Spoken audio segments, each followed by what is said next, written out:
श्री शिवाय नमोस्तुभ्यं भक्तों।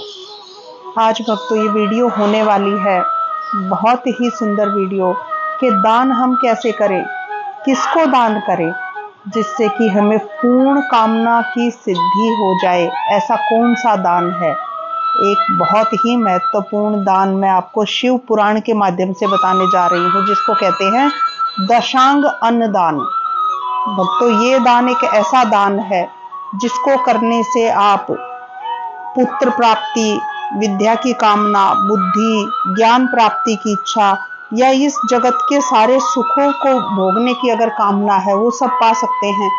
और तो और निरोगी काया सबसे जरूरी, जो आज के समय में है, कितनी बीमारियों से ग्रसित हैं लोग। और बहुत ही सुंदर बात, स्वर्ग लोक या विष्णु लोक या शिवलोक, रुद्र लोक की भी प्राप्ति आप दशांग दान से कर सकते हैं। तो ये दान किसको करें और कैसे करें, ये सारी, और दान किसको करें, ये तो थे दशांगन अन्न दान, और दान किसको करें। तो ये बहुत ही महत्वपूर्ण वीडियो होने वाली है भक्तों। तो मेरी प्रार्थना है आप इसको बहुत भक्ति भाव से सुनिए, ज्यादा से ज्यादा मेरी इस वीडियो को शेयर करें ताकि और लोगों तक भी ये जानकारी, हमारे शास्त्रों की जो जानकारी है वो पहुंच सके। और ज्यादा से ज्यादा आप मेरे चैनल को सब्सक्राइब करें और अपने दोस्तों, रिश्तेदारों, मित्रों से भी करवाएं। बोलिए श्री शिवाय नमोस्तुभ्यं भक्तों। आइए इसी के साथ हम ये अपनी वीडियो शुरू करते हैं। कहते हैं कि दान सबसे पहले किसको करें, कौन है दान पाने का पात्र, कौन है? तो कहते हैं कि दान पाने का पात्र है शुद्ध ब्राह्मण। और ब्राह्मण शुद्ध कैसे है, कैसे पता करें? ऐसे नहीं कि जो हर रोज स्नान करता हो वो शुद्ध है। ब्राह्मण जाति में पैदा होने से दान का, जप का और होम यज्ञ आदि करने का अधिकारी ब्राह्मण नहीं होता है। बहुत ध्यानपूर्वक सुनिएगा, ये शास्त्र कहता है भक्तों। तो शुद्ध ब्राह्मण कौन होता है? जिसने 24 लाख गायत्री जप किए हों, ऐसा ब्राह्मण, वेद वक्ता ब्राह्मण, वो ही ब्राह्मण दान पाने का हकदार है, जप करने का, होम करने का, यज्ञ करने का हकदार है भक्तों। अगर कोई अन्यथा ऐसा ही ब्राह्मण है जिसने गायत्री जप ना किया हो, जिसने वेद ना पढ़े हों, तो ऐसे ब्राह्मण से जो है हम दान देते हैं या करते हैं तो दान दाता को भी उसका कोई फल नहीं मिलता है भक्तों। बहुत ध्यानपूर्वक, ये पुराण ऐसा कहते हैं, बहुत ध्यानपूर्वक मान लीजिएगा। देखिए, जैसे क्यों ऐसा कहा गया है? क्योंकि इस लोक में जो धनहीन है वो दूसरों को धन नहीं दे सकते, और जिसके पास धन है वही दूसरों को धन दे सकता है। तो उसी तरह से जो खुद की शुद्ध और पवित्र आत्मा जिसकी खुद की है, वही दूसरे मनुष्यों का उद्धार कर सकता है। और शुद्ध और पवित्र आत्मा कैसे होगी? जो गायत्री का जप करके शुद्ध हो गया हो, वही शुद्ध ब्राह्मण कहलाता है भक्तों। इसीलिए दान, जप, होम, पूजा, इन सभी कर्मों के लिए वही शुद्ध पात्र है।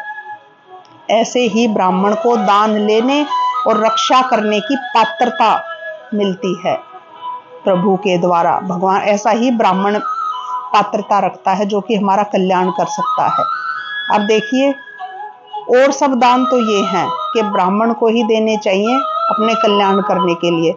लेकिन एक अन्न दान ऐसा है भक्तों जो कि जाति वर्ण का भेद नहीं देखता। वो क्या देखता है? अन्न दान स्त्री हो, पुरुष हो, बालक हो, किसी भी जाति का हो, किसी भी वर्ण का हो, सिर्फ भूखा होना चाहिए। जो भूखा है वही अन्न दान का पात्र है। भूखे को अगर आपने खाना खिलाया है तो आपको पूर्ण फल प्राप्त होगा। उसमें आपको ये नहीं देखना कि ये ब्राह्मण है तो इसको मैं खाना खिलाऊं या ना खिलाऊं। अन्नदान की बात नहीं हो रही, अन्न खाना खिलाने की बात हो रही। अन्नदान क्या पात्र स्त्री पुरुष हर कोई है, वो जाति वर्ण से परे है। अब कहा गया है कि अगर अब दान कैसे करें? देखिए, श्रेष्ठ ब्राह्मण को समय पर बुलाकर उसे धन अथवा उत्तम वाणी से संतुष्ट करना, यानी कि उसको सम्मान पूर्वक शब्दों से उसको बुलाना, उसकी सम्मान पूर्वक शब्दों से उनका स्वागत करना, धन देना। अभीष्ट फल की प्राप्ति होती है इससे।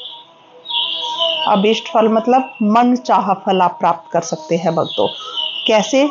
देखिए, जिसको जिस वस्तु की इच्छा हो उसे वह वस्तु बिना मांगे दे दी जाए तो दानदाता को उस दान का पूरा फल प्राप्त होता है, ऐसा शास्त्र कहता है।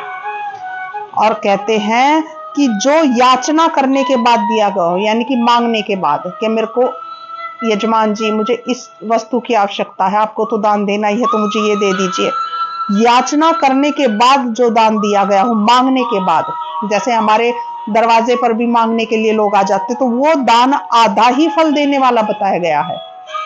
मांगने के बाद, याचना करने के बाद दिया गया दान आधा फल देने वाला होता है। और एक चीज बहुत ही महत्वपूर्ण सुनने लायक है कि अपने सेवक को दिया हुआ दान 1/4 फल देने वाला होता है। देखिए, इतने बड़े बड़े जैसे संक्रांति का त्योहार, अक्षय तृतीया, ये कुछ चीजें ऐसे, कुछ दिन ऐसे आते हैं हमारे जीवन में जो कि अक्षय फल प्राप्ति के लिए होते हैं। तो उस दिन हम लोग हर घर से, मेरे ख्याल से सब दान जाता होगा, तो उस दिन जो दान दिया जाता है वो अक्षय फल की, वो कभी भी क्षीण नहीं होता है, अक्षय रहता है। तो भक्तों, हम लोग क्या करते हैं? माइंड गेम खेलते हैं कि अपने घर में मेरा दान हो जाएगा और मेरा सेवक प्रसन्न हो जाएगा। ऐसे नहीं करना है आपको। जो उस दान का लेने का पात्र है उसको दान दीजिए तो आपको उसका अक्षय पूर्ण फल प्राप्त होगा। अपने सेवक को, मैं ये नहीं कहती कि सेवक को मत दीजिए, सेवक को भी दीजिए, लेकिन उस दान को आपका 1/4 फल प्राप्त होगा, 1/4 फल ही प्राप्त होगा भक्तों। तो और कहा गया है, देखिए, और बहुत, जो जाति मात्र से ब्राह्मण है, अब ये कहा गया है, बहुत ध्यानपूर्वक सुनिएगा, कि सिर्फ चाहे उसने गायत्री का दान ना किया हो, लेकिन जो जाति मात्र से ब्राह्मण है, ये सिर्फ दान की बात हो रही है, यहाँ पे जप होम पूजा की बात नहीं हो रही है, सिर्फ दान की बात यहाँ पे हो रही है। कि जो जाति से ब्राह्मण है लेकिन दीनता पूर्वक वृत्ति से जीवन बिताता है, लेकिन बहुत गरीब है, जिसके पास खाने को भोजन नहीं है, पहनने को वस्त्र नहीं है, तो ऐसा सिर्फ ब्राह्मण भी हो जाति से, जो बेशक से गायत्री मंत्र का पाठ जिसने ना किया हो, वेद पुराणों का ज्ञाता बिल्कुल भी ना हो, लेकिन जाति मात्र से अगर ब्राह्मण हो, तो उसको दिया हुआ धन का दान दाता को इस पृथ्वी पर 10 वर्षों तक भोग प्रदान करने वाला होता है। देखिए, गरीब ब्राह्मण को दिया हुआ दान, धन का दान, वस्त्र, अन्न दान, और वही दान अगर आप वेद वेता ब्राह्मण को दे दिया जाए, जिसको वेदों की, पुराणों की, जिनको जो पढ़ते हैं, जिनको ज्ञान है, तो वह स्वर्ग लोक में देवताओं के 10 वर्षों तक दिव्य भोग देने वाला होता है। स्वर्ग लोक में आपका स्थान पक्का कर देता है भक्तों। तो कितना बड़ा दान का महत्व है।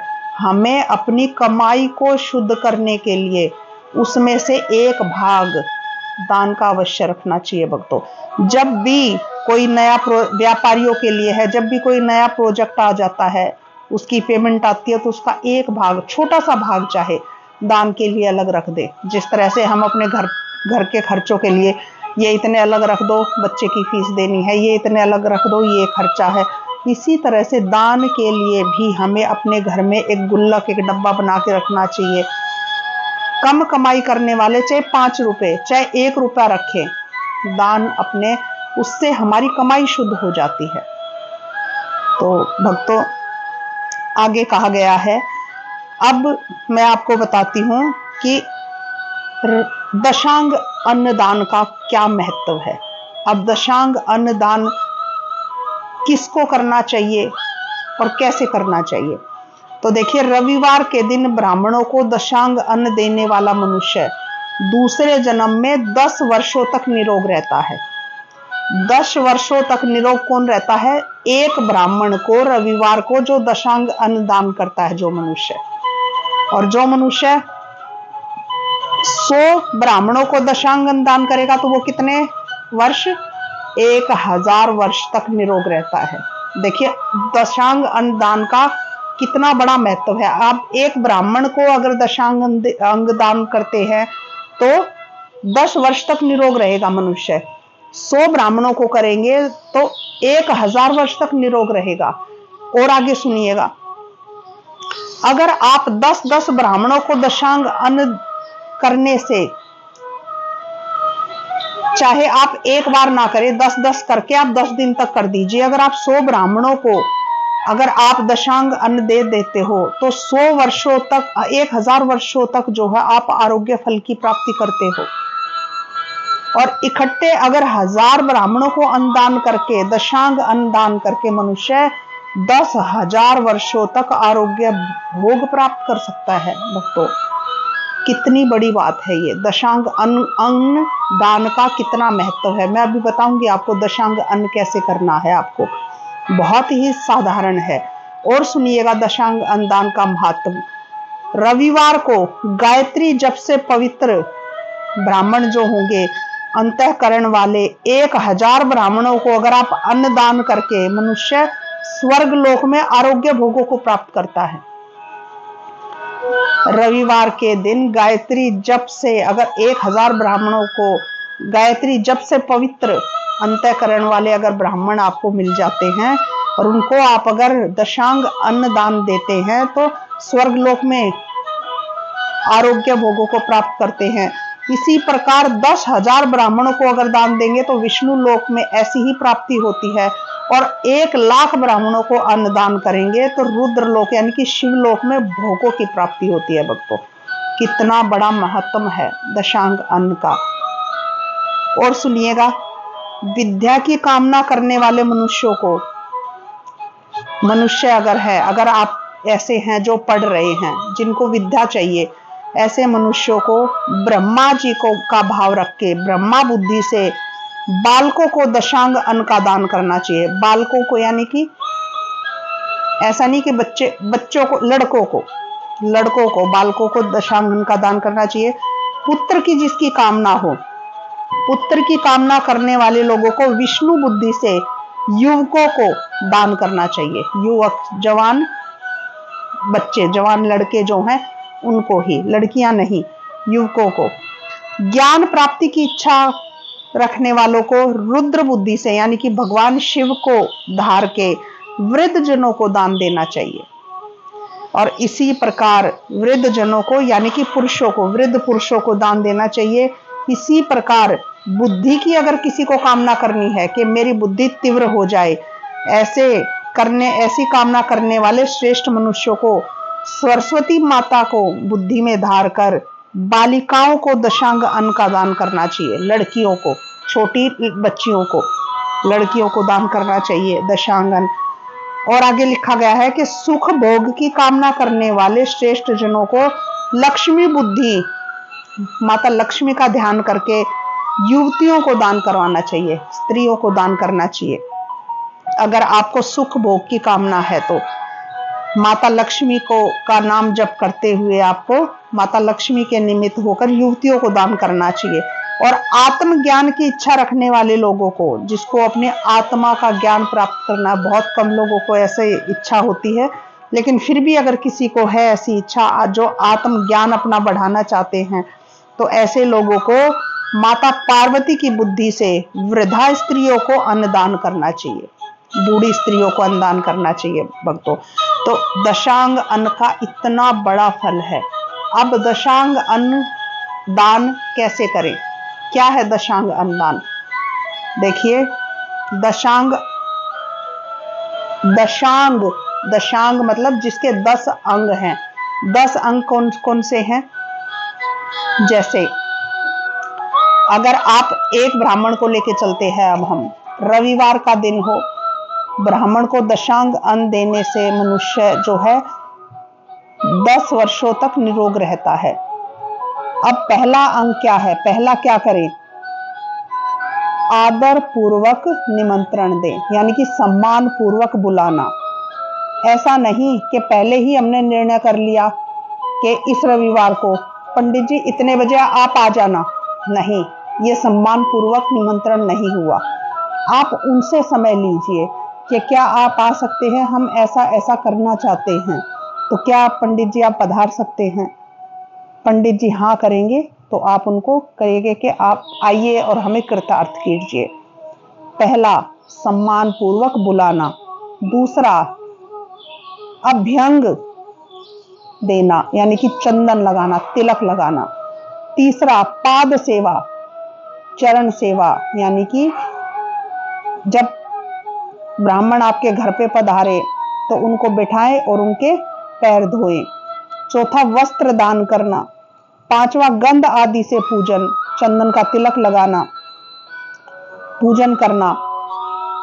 अगला है घी के मालपुए, घी युक्त भोजन करवाएं। जैसे खीर में घी डाल दिया या हलवा बना दिया या मालपुए बना दिया आदि सुंदर भोजन आप करवाएं। कुछ भी हो सकता है जिसमें गो का घी हो और घी से वो भोजन बना हो। अगला है षड्रस भोजन। षड्रस भोजन मतलब खट्टा, मीठा, तीखा, नमकीन, इस तरह से 6 रसों वाला भोजन को षड्रस भोजन कहा जाता है, जिसमें कि हमारी रोटी, सब्जी, पूरी, खीर, हलवा, कचौड़ी, अन्यथा भोजन जो भी आता है वो सब व्यंजन षड्रस और व्यंजन सुंदर भोजन करवा करके भक्तों और उस पंडित को जो है। अगला है तांबुल यानी कि पान दें और उससे अगला है प्रणाम, नमस्कार करें उनको, भोजन करवा करके पान दे के फिर नमस्कार करें। और अंत में 10वां है अनुगमन यानी कि जाते समय जो है पंडित को 8 पैर तक अनुगमन करना उनके साथ, यानी कि उनको बाहर तक आदर पूर्वक छोड़ करके आना। ये अन्न दान करवाने के 10 अंग बताए गए हैं, तो इसको बोला जाता है दशांग अन्न दान। तो ये भक्तों जानकारी थी आपके लिए आज के लिए कि दान क्या है, दान कैसे करें। तो इसी के साथ मैं विदा लेती हूँ। मैं प्रार्थना करती हूँ कि इस वीडियो को ज़्यादा से ज़्यादा शेयर करें और कमेंट अवश्य करें, लाइक करें, कमेंट करें। बोलिए श्री शिवाय नमस्तुभ्यं भक्तों।